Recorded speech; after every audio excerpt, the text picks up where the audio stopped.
여러분 정약용의 이야기에 오신 걸 환영합니다.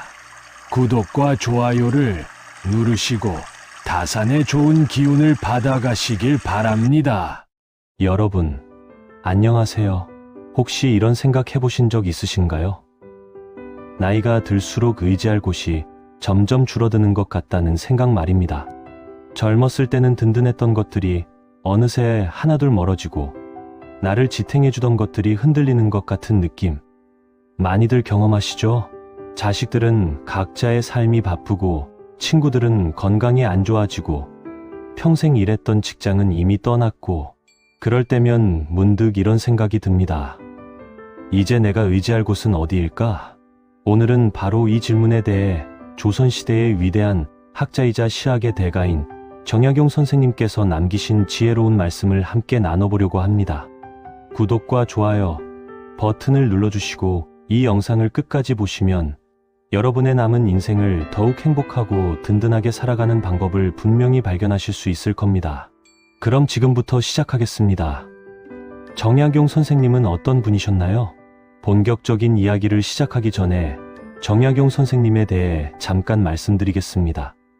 정약용 선생님은 1762년에 태어나 1836년에 돌아가신 조선 후기의 대표적인 실학자이십니다. 어려운 말로 실학자라고 하는데 쉽게 말하면 현실의 문제를 해결하는데 관심이 많으셨던 분입니다. 백성들의 실제 삶을 개선하고 나라를 부강하게 만들기 위해 평생을 연구하셨죠. 하지만 정약용 선생님의 삶이 순탄하기만 했던 건 아닙니다. 천주교 박해 사건에 연루되어 18년이라는 긴 세월을 유배지에서 보내셔야 했습니다. 고향을 떠나 강진이라는 먼 곳에서 가족과도 떨어져 지내셨죠. 그런데 놀라운 건 바로 이 유배 생활 동안 선생님께서는 500여 권이 넘는 책을 쓰셨다는 겁니다. 어려운 환경 속에서도 포기하지 않고 학문에 정진하셨던 거죠. 이런 분이시기에 정약용 선생님께서 남기신 말씀에는 단순한 이론이 아니라 삶의 고난을 직접 겪으신 분만이 할 수 있는 깊은 통찰이 담겨 있습니다. 늙어서 기댈 곳, 정말 중요한 문제입니다. 자, 그럼 이제 오늘의 핵심 주제로 들어가 보겠습니다. 정약용 선생님께서는 이렇게 말씀하셨습니다. 늙어서 기댈 곳은 결국 세 가지다라고요. 왜 이 말씀이 중요할까요? 우리는 젊을 때 참 많은 것들에 기댑니다. 건강한 몸, 안정적인 직장, 쌓아온 재산, 그리고 가족과 친구들. 이런 것들이 있으면 든든하다고 느낍니다. 그런데 나이가 들면 상황이 달라집니다. 몸은 예전 같지 않고 직장은 이미 은퇴했고 재산은 생각보다 빨리 줄어들고 가족들은 각자의 삶이 바쁘죠. 그럴 때 우리는 막연한 불안을 느낍니다. 이제 나는 무엇에 기대야 하나? 정약용 선생님은 바로 이 질문에 명확한 답을 주십니다. 그리고 그 답은 놀랍게도 우리가 평소에 간과하고 있던 것들입니다. 첫 번째 기댈 곳은 책입니다. 정약용 선생님께서 말씀하신 첫 번째 기댈 곳은 바로 책, 즉 학문입니다. 나이가 들어서 무슨 공부냐 하고 생각하실 수도 있습니다. 하지만 선생님께서 말씀하신 학문은 시험을 보기 위한 공부가 아닙니다. 마음을 살찌우고 정신을 맑게 하며 세상을 이해하는 지혜를 얻는 것을 말합니다. 생각해 보세요. 나이가 들면 몸은 불편해질 수 있지만 정신과 마음은 오히려 더 깊어질 수 있습니다. 평생 살아온 경험이 있기 때문에 책을 읽을 때도 젊었을 때와는 완전히 다른 깊이로 이해할 수 있죠. 정약용 선생님 본인이 바로 그 증거입니다. 유배지에서 가진 것이라곤 거의 없었지만 책과 붓이 있었습니다. 그것만으로도 선생님은 외롭지 않으셨고 오히려 가장 위대한 업적을 남기셨습니다. 책을 읽는다는 것은 단순히 시간을 때우는 게 아닙니다. 그것은 우리의 정신을 건강하게 유지하는 가장 좋은 방법입니다. 치매를 예방하는데도 독서만큼 좋은 게 없다고 하잖아요? 또한 책은 언제든지 우리 곁에 있습니다. 자식들이 바쁘더라도 친구들이 멀리 있더라도 책은 언제나 우리를 기다리고 있습니다. 책장을 펼치면 그곳에는 수천 년 전 현자들의 지혜가 세계 곳곳의 이야기가 우리를 위로하고 격려하는 말들이 가득합니다. 요즘은 책을 읽기가 더 쉬워졌습니다. 눈이 불편하시면 큰 글씨로 된 책도 있고 오디오북도 있습니다. 도서관도 곳곳에 있고 온라인으로도 책을 빌릴 수 있죠. 정약용 선생님께서는 특히 역사책과 고전을 많이 읽으라고 권하셨습니다. 역사를 읽으면 사람 사는 이치를 알게 되고 고전을 읽으면 흔들리지 않는 중심을 갖게 된다고 하셨습니다. 하루에 조금씩이라도 좋습니다. 아침에 일어나 차 한 잔과 함께 책 몇 페이지를 읽는 습관.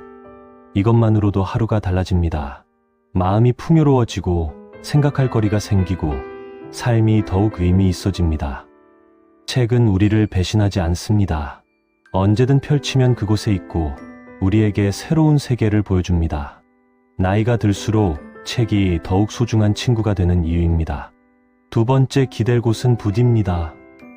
정약용 선생님께서 말씀하신 두 번째 기댈 곳은 붓, 즉 글을 쓰는 것입니다. 나는 글쓰기를 잘 못하는데 라고 생각하실 수 있습니다. 하지만 여기서 말하는 글쓰기는 멋진 문장을 만드는 게 아닙니다. 자신의 생각과 감정을 표현하고 지나온 삶을 기록하며 후대에 전하고 싶은 이야기를 남기는 것입니다. 글을 쓴다는 것은 자신과 대화하는 시간입니다. 우리는 살면서 참 많은 일들을 겪지만 그것들을 제대로 정리할 시간이 없었죠. 바쁘게 살다 보니까요. 하지만 이제는 시간이 있습니다. 그 시간에 지나온 삶을 돌아보고 글로 정리해보는 거죠. 일기를 쓰는 것도 좋습니다. 오늘 무엇을 했는지, 어떤 생각이 들었는지, 무엇이 감사했는지, 이런 것들을 기록하다 보면 자신의 삶이 더욱 선명해집니다. 그리고 나중에 다시 읽어보면 그때의 감정과 생각들이 생생하게 떠오르죠. 손주들에게 할아버지, 할머니의 어린 시절 이야기를 들려주고 싶지 않으신가요? 그것을 글로 남겨보세요.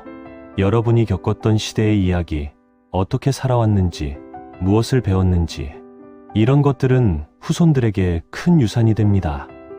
정약용 선생님은 유배지에서 두 아들에게 수많은 편지를 쓰셨습니다.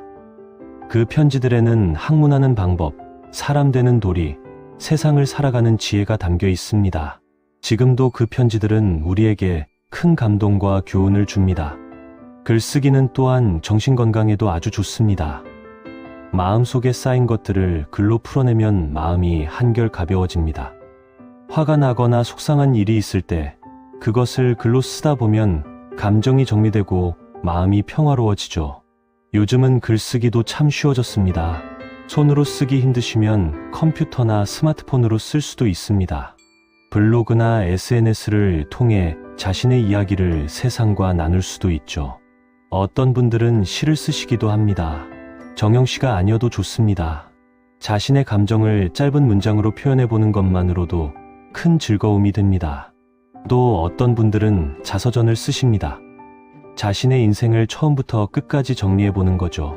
이것은 자신의 삶을 의미 있게 만드는 아주 좋은 방법입니다. 글을 쓰다 보면 자신을 더 잘 이해하게 됩니다. 내가 무엇을 중요하게 생각하는지, 어떤 가치관을 가지고 살아왔는지, 무엇에 감사해야 하는지, 이런 것들이 명확해집니다. 그리고 글은 영원히 남습니다. 여러분이 쓴 글은 여러분이 세상을 떠난 후에도 남아서 여러분을 기억하는 사람들에게 위로와 힘이 될 것입니다. 세 번째 기댈 곳은 자연입니다. 정약용 선생님께서 말씀하신 세 번째 기댈 곳은 전원, 즉 자연입니다. 나이가 들면 자연이 더욱 소중해집니다. 바쁘게 살 때는 몰랐던 자연의 아름다움이 보이기 시작하죠. 봄에 피는 꽃, 여름에 푸른 나무, 가을의 단풍, 겨울의 고요함. 이 모든 것들이 우리에게 위로와 평화를 줍니다. 정약용 선생님도 유배지에서 자연과 함께 하셨습니다. 강진의 아름다운 산과 바다, 그 속에서 선생님은 마음의 평화를 찾으셨고 학문에 정진하실 수 있었습니다. 자연은 우리에게 아무것도 요구하지 않습니다. 그저 있는 그대로의 모습으로 우리를 받아들입니다. 나이가 들고 몸이 불편하고 세상에서 역할이 줄어들었다고 해도 자연은 우리를 차별하지 않습니다. 아침에 일찍 일어나 동네를 산책해 보세요. 새소리를 들으며 천천히 걷다 보면 마음이 한결 가벼워집니다. 공원 벤치에 앉아 하늘을 바라보는 것만으로도 큰 위안이 됩니다. 작은 텃밭을 가꿔보는 것도 좋습니다. 씨앗을 심고 물을 주고 자라는 모습을 지켜보는 것. 이런 작은 일들이 큰 기쁨이 됩니다. 생명이 자라는 것을 보면서 우리도 살아있음을 느낍니다. 화분 하나를 키우는 것도 좋습니다. 매일 물을 주고 돌보다 보면 그 식물이 가족같이 느껴집니다. 새잎이 나오면 기쁘고 꽃이 피면 감사한 마음이 듭니다. 자연 속에 있으면 우리는 우주의 일부임을 느낍니다. 우리가 아무리 나이가 들어도 우리는 이 거대한 자연의 순환 속에 있는 소중한 존재입니다. 봄이 오면 꽃이 피고 가을이 오면 낙엽이 지는 것처럼 우리의 삶도 자연스러운 순환의 일부입니다. 자연은 우리에게 겸손함도 가르쳐 줍니다. 높은 산, 넓은 바다, 오래된 나무. 이런 것들을 보면 우리의 고민이 작게 느껴집니다. 우리가 걱정하는 것들이 사실은 그리 큰 문제가 아닐 수 있다는 것을 깨닫게 됩니다. 또한 자연은 계절마다 변화합니다. 하지만 그 변화 속에서도 변하지 않는 것이 있습니다. 그것은 생명의 순환, 자연의 법칙입니다. 우리의 삶도 그렇습니다. 겉모습은 변해도 우리 안의 본질은 변하지 않습니다. 요즘 많은 연구들이 자연이 건강에 좋다고 말합니다. 숲을 걷는 것만으로도 혈압이 낮아지고 스트레스가 줄어들고 면역력이 높아진다고 합니다. 자연은 가장 좋은 의사입니다. 날씨가 좋은 날 가까운 산이나 공원에 나가보세요. 혼자 가도 좋고 친구와 함께 가도 좋습니다. 천천히 걸으면서 주변을 둘러보세요. 풀과 나무, 하늘과 구름, 바람과 햇살. 이 모든 것들이 여러분을 반겨줄 것입니다. 자, 지금까지 정약용 선생님께서 말씀하신 3가지 기댈 곳을 살펴봤습니다. 책과 붓과 자연. 이 3가지는 겉보기에는 평범해 보일 수 있습니다. 하지만 곰곰이 생각해보면 이것들은 모두 특별한 공통점이 있습니다. 첫째, 이것들은 누구에게도 의존하지 않습니다. 자식이나 친구, 다른 사람에게 부담을 주지 않으면서도 우리를 든든하게 지탱해 줍니다. 다른 사람의 도움이 필요 없습니다. 온전히 나 자신의 힘으로 누릴 수 있는 것들입니다. 둘째, 돈이 많이 들지 않습니다. 책은 도서관에서 빌릴 수 있고 글은 종이와 펜만 있으면 쓸 수 있으며 자연은 누구에게나 열려 있습니다. 경제적 부담 없이 누구나 누릴 수 있는 것들입니다. 셋째, 나이가 들수록 오히려 더 깊이 즐길 수 있습니다. 젊었을 때는 몰랐던 책의 깊은 의미를 이제는 이해할 수 있고 평생의 경험을 글로 풀어낼 수 있으며 자연의 섬세한 아름다움을 느낄 수 있는 여유가 생깁니다. 넷째, 이것들은 우리의 정신과 마음을 건강하게 만듭니다. 몸은 늙어도 정신은 더욱 맑고 깊어질 수 있습니다. 이 3가지는 바로 그것을 가능하게 해줍니다. 다섯째, 이것들은 언제든지 우리 곁에 있습니다. 스문의 시간 내내 우리가 필요할 때마다 곁에 있습니다. 기다리게 하지 않고 실망시키지 않습니다. 마지막으로 이것들은 우리에게 의미와 목적을 줍니다. 단순히 시간을 때우는 게 아니라 삶을 더욱 풍요롭고 의미 있게 만들어줍니다. 그렇다면 이제 구체적으로 어떻게 실천할 수 있을까요? 먼저 책 읽기부터 시작해보세요. 오늘 당장 도서관에 가서 관심 있는 책 한 권을 빌려오세요. 무거운 고전이 부담스러우시면 가벼운 에세이나 여행기도 좋습니다. 중요한 것은 시작하는 것입니다.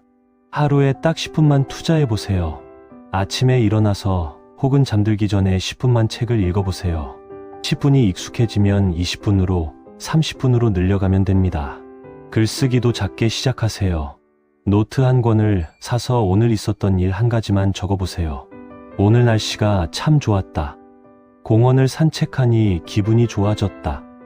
이 정도로 충분합니다. 매일 조금씩 쓰다 보면 어느새 글쓰기가 습관이 됩니다.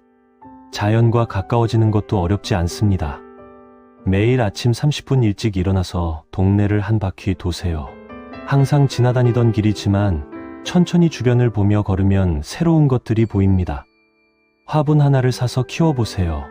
매일 물을 주고 햇볕을 쬐어주고 말을 걸어보세요. 식물도 사랑을 느낀다고 합니다. 이 세 가지를 조금씩 생활에 접목시켜 보세요. 아침에 일어나 산책을 하고, 집에 돌아와 차를 마시며 책을 읽고, 저녁에는 오늘 하루를 글로 정리하는 거죠. 이런 루틴이 만들어지면 여러분의 하루는 완전히 달라질 것입니다. 나이 듦을 두려워하지 마세요. 여러분, 나이가 든다는 것은 두려운 일이 아닙니다. 오히려 축복입니다. 오랜 시간을 살아왔다는 것, 그만큼 많은 경험과 지혜를 쌓았다는 것, 이것은 젊은이들이 가질 수 없는 귀한 자산입니다. 물론 몸은 예전 같지 않을 수 있습니다. 여기저기 아픈 곳도 생기고 기억력도 예전 같지 않을 수 있습니다. 하지만 그것이 여러분의 전부는 아닙니다. 여러분 안에는 평생 쌓아온 지혜가 있습니다. 세상을 바라보는 깊은 눈이 있습니다. 젊은이들이 조급하게 지나치는 것들을 천천히 음미할 수 있는 여유가 있습니다. 정약용 선생님께서 말씀하신 세 가지 기댈 곳은 바로 이런 여러분의 장점을 최대한 발휘할 수 있게 해줍니다. 책을 통해 더 깊은 지혜를 얻고, 글을 통해 자신의 경험을 정리하며, 자연을 통해 마음의 평화를 찾는 것. 이것은 나이가 들었기에 더욱 깊이 누릴 수 있는 것들입니다. 평생 동안 여러분은 누군가를 위해 살아오셨습니다. 가족을 위해, 자식을 위해, 회사를 위해 정말 열심히 사셨습니다. 이제는 여러분을 위한 시간입니다. 책을 읽는 것, 글을 쓰는 것, 자연을 즐기는 것. 이것은 사치가 아닙니다. 이것은 여러분이 마땅히 누려야 할 권리입니다. 여러분의 정신과 마음을 건강하게 유지하는 것은 자신뿐만 아니라 가족을 위해서도 중요한 일입니다. 정신이 건강하고 마음이 평화로운 어르신은 주변 사람들에게도 좋은 영향을 줍니다. 손주들에게는 지혜로운 할아버지, 할머니가 되고, 자식들에게는 존경받는 부모가 되며, 친구들에게는 의지가 되는 벗이 됩니다. 이 세 가지는 혼자서도 충분히 누릴 수 있지만 함께 나누면 더욱 좋습니다. 같은 책을 읽는 친구들과 모임을 만들어 보세요. 한 달에 한 번 모여서 읽은 책에 대해 이야기를 나누는 것만으로도 큰 즐거움이 됩니다. 같은 책을 읽어도 사람마다 다른 감상을 가지는 것을 알게 되면 재미있습니다. 자신이 쓴 글을 가족들과 나눠보세요. 여러분의 어린 시절 이야기, 젊었을 때의 경험담, 이런 것들을 듣는 것을 자식들과 손주들도 좋아합니다. 여러분의 이야기가 그들에게는 살아있는 역사이고 소중한 가족의 유산입니다. 자연도 함께 즐기면 더 좋습니다. 친구들과 함께 산책을 하거나, 가족들과 함께 등산을 가거나, 손주와 함께 공원에 가서 꽃 구경을 하는 것. 이런 시간들이 모두 소중한 추억이 됩니다. 매일 조금씩, 꾸준히. 중요한 것은 거창한 계획이 아니라 매일의 작은 실천입니다. 오늘 책 한 페이지를 읽었다면 그것으로 충분합니다. 오늘 한 줄의 글을 썼다면 그것도 훌륭한 시작입니다.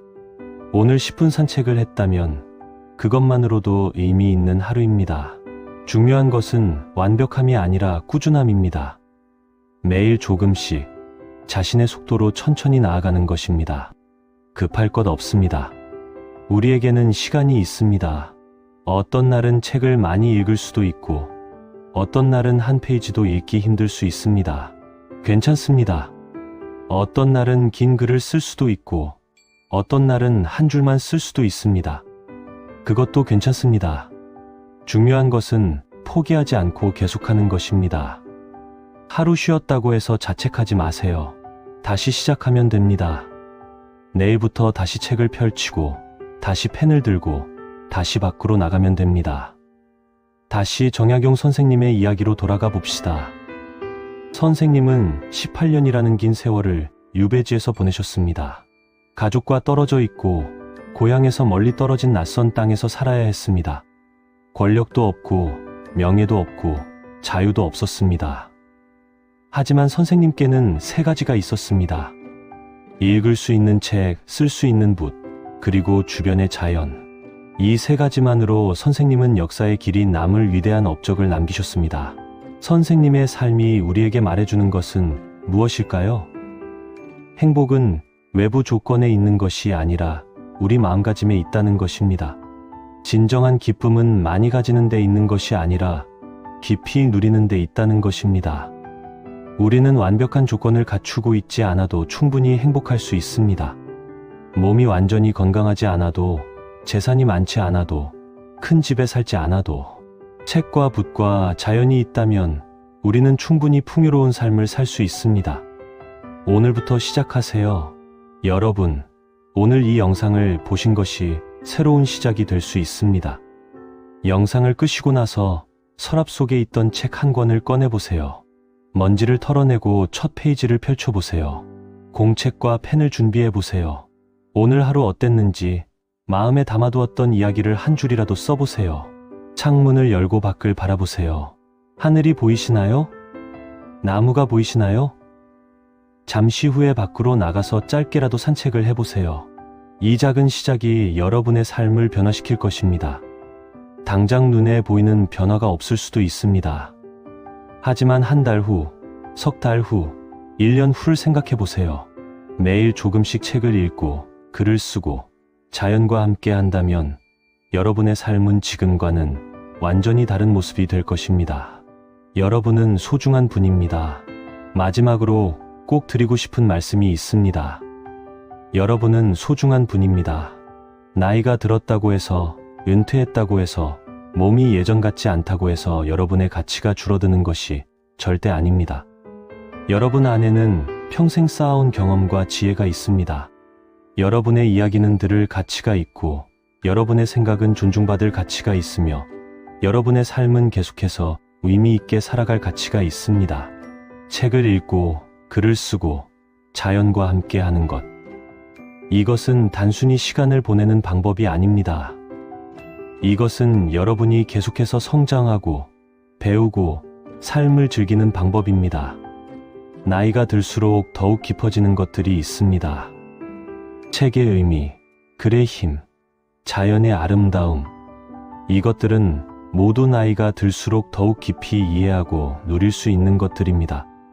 오늘 우리는 정약용 선생님의 지혜를 통해 늙어서 기댈 곳 3가지에 대해 이야기했습니다. 책은 우리의 정신을 풍요롭게 하고, 붓은 우리의 마음을 정리하게 하며, 자연은 우리에게 평화를 줍니다. 이 3가지는 특별한 것이 아닙니다. 누구나 가질 수 있고 누구나 누릴 수 있는 것들입니다. 하지만 이 평범한 것들 속에 진정한 행복의 비밀이 담겨 있습니다. 여러분, 오늘 이 영상이 여러분의 삶에 작은 변화를 가져오기를 바랍니다. 오늘부터 책 한 권을 펼치고 펜을 들고 밖으로 나가보세요. 그리고 매일 조금씩 자신의 속도로 이 3가지와 함께하는 시간을 가져보세요. 그것이 바로 행복한 노년을 만드는 가장 확실한 방법입니다. 정약용 선생님께서 200년 전에 우리에게 남겨주신 이 지혜는 지금도 여전히 유효합니다. 아니, 오히려 복잡하고 바쁜 현대를 살아가는 우리에게 더욱 절실하게 필요한 지혜일지도 모릅니다. 여러분의 남은 인생이 책과 붓과 자연과 함께 더욱 풍요롭고 행복하기를 진심으로 바랍니다. 영상을 시청해 주셔서 감사합니다. 구독과 좋아요는 더 좋은 삶의 지혜를 전해드리는데 큰 힘이 됩니다. 여러분, 오늘도 좋은 하루 보내시고 행복하세요. 감사합니다.